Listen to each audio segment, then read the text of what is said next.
Are you asking why am I always broke or how do I be on a budget without feel like I'm restricted? How do I not feel bad about spending money? How do I not feel guilty about spending money, which is definitely not me? How do I talk to my wife about finances? How much should I have in savings? These are the types of questions that I see coming up all the time. And I got to tell you, when you do the research biblically, um, most people, if you're looking it up online or talking to people, fall into one of two camps, right? On the one camp, people say God wants you to be rich, wants you to be wealthy. The other camp is God doesn't care about money. Let's put it that way. Money doesn't matter, and I think that there's a deeper issue when we're asking those questions. And what you're really asking, I think, is how do I find peace with my money? If you're asking any of those questions, stay tuned. We're going to get into it. But first, welcome to Coffee and the Cross, where we have conversations around faith, family, fitness, and what it looks like to live in today's world. I'm Steve, your host. My mission is simple: helping everyday men follow Jesus where we live, work, and play. So whether you're driving to work, sitting in your truck, out in the workshop, out for a walk, just enjoying a cup of coffee, I'm glad you're here. Thank you. Now, every week, we're going to work on what it means to be a godly man. We're going to learn from the Bible, take some of those same truths from then, and apply them to our marriages, our families, our work, our finances, our health, our everyday walk with Christ. It's not about pretending we have it all together. It's all about becoming an actual man of God, what God is calling us to become, one step at a time. But before we jump into today's conversation, just a little bit of housekeeping. Some of you may have noticed a slight name change. And the reason for that is we're now on YouTube. So if you'd rather watch these conversations or if you'd like to share them with a friend, head over to at Coffee and Crosstalk. You'll find the full episodes there, along with additional coverages, conversations, and future content that won't always make it on the audio podcast. Now, I'd really appreciate if you'd subscribe there and leave a review whenever you can, and share episodes with somebody who could use those episodes. That would be awesome. That way, we can help more men become everything God has entrusted them to be. So, there's two other things. One is we started the Authentic Manhood book recaps, and I got to book three, and I finished book three, one, two, and three, all six lessons in each book. And I was thinking about doing four, five, and six to finish that series up. And so I invited a friend of mine to join me in finishing up those books together. So I'm really looking forward to that. So look for, I should say, those episodes coming soon. And our summer series at church is about the Ten Commandments and answering four questions. And I have my notes here from my seminar or from the sermon a couple weeks ago. And the first question is revelation. What is revealed in that particular commandment? The second one is instruction, the what and the why. The third one is confrontation, the how and the why. And then the fourth is a promise. What is the promise of the gospel? Now, I'm really looking forward to that. We've got the person who put it together is going to join us.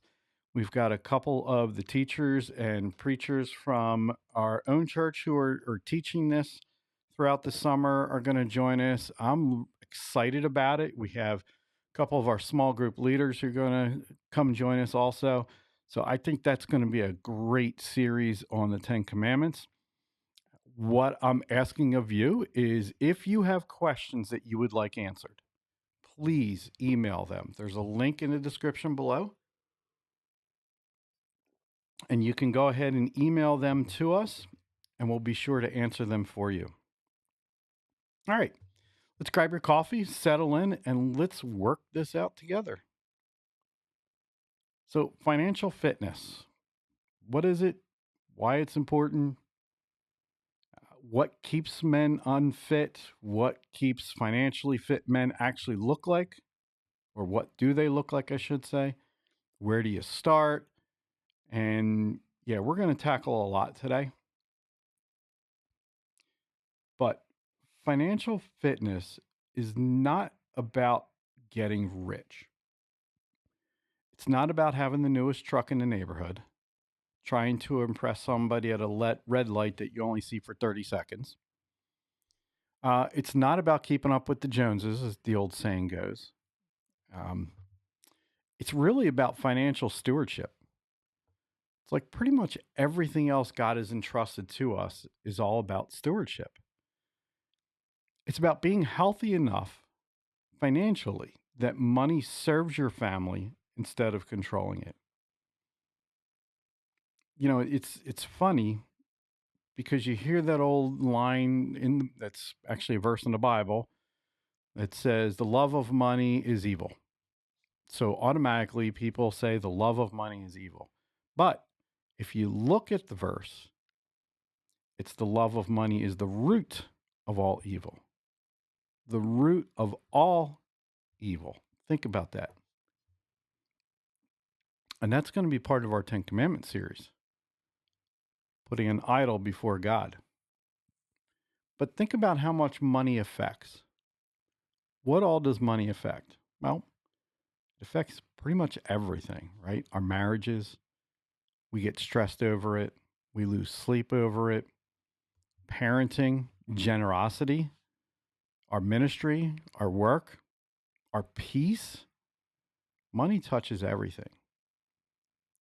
Well, it touches almost everything. Because Jesus talked about it more than any other topic because he knew it reveals your heart. And I've heard somebody say, "Show me your checkbook, and I'll tell you where your heart lies." Is I believe is how the saying goes. And of course, nobody really has checkbooks anymore. But show me your bank account, and I'll show you where your heart really lies. And so the problem is, we look at money, but a lot of us don't talk to our spouses about money. We can be a day away from foreclosure, and you haven't revealed to your wife that we're about ready to move unwillingly. You could be on the top of the hill and you're afraid to talk to your wife. And I find it really funny because you'll get naked in bed together, you'll have a kid together, you'll raise that kid together, but somehow money is taboo. Somehow money is, we don't talk about those things. Really, it's one of the things you should talk about before you even get married is your finances. So, what does a financially fit man actually look like? And it's actually a good steward of the money that God's given you, right? So, financially fit or a good steward man knows where his money's going, lives below his means. Hear that one. Lives below his means, saves consistently, gives generously, has a plan, avoids unnecessary debt, talks openly with his wife, doesn't panic when unexpected expenses happen. Yeah, that one's talking to me. Isn't controlled by money and uses money to serve God's purposes. That is a good steward of finances.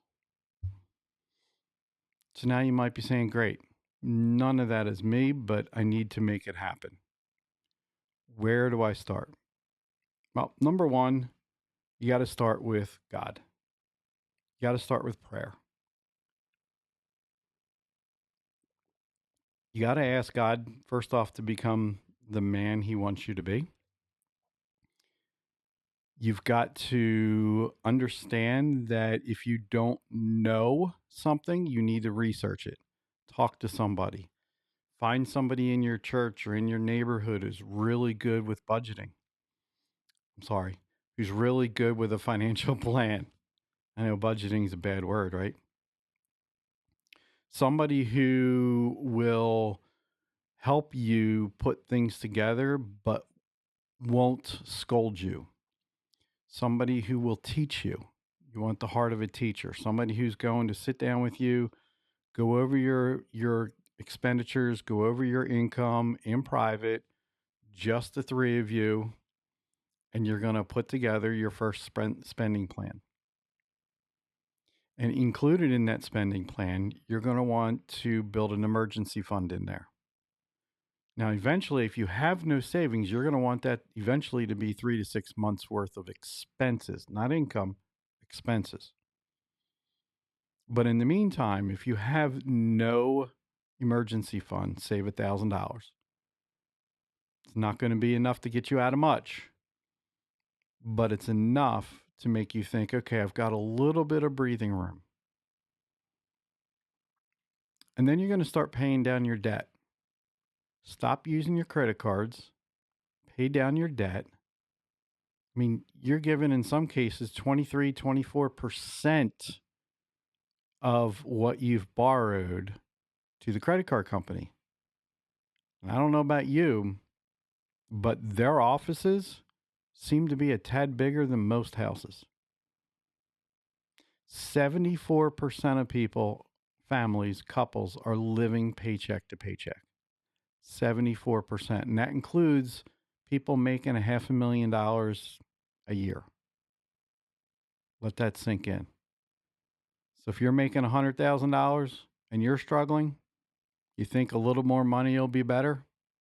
Not so. You need to control your money first. And then you need to live below your means. Yeah, that's a tough one. It's real easy to say, I want, I deserve, break out the credit card, flash the card, go on vacation to, say, Disney World, spend $11,000 on a vacation, come home and you're still paying for it next year when it's time to go on vacation. Meanwhile, that $11,000 mysteriously turned into $15,000, $16,000 when you add the interest. You need to keep learning. Don't just try and learn it once and then move on. Continually look into it, see what you can do to be better, be a better steward of what God's trusted you with. And again, you want to trust God in this. Hey guys, thanks for joining me today. A little bit of the shorter episode on being a good steward of your finances. I think one of the next two, we will go into how to build a budget. The easy way, there's a couple different ways depending on your income and how you get paid, whether it's biweekly, whether it's commission based, irregular, we call it. Um, yeah, if you want some help putting that together personally, please feel free to reach out. Again, you can leave an email, which is in the link below, and I would love to help you go over your budget and figure out where we can make things more comfortable for you, so you're not stressed out about money. You and your spouse aren't fighting about money, um, because really that's not good. It's really not good. You need to start talking about money more in a good way, not in a fighting way, not in a bad way, in a good way. So, hey, appreciate you guys stopping by again. Leave those questions for the 10 Commandments, send those in an email. And remember, if you want to watch this on YouTube, we're at Coffee and Crosstalk. Thanks. Looking forward to seeing you next time.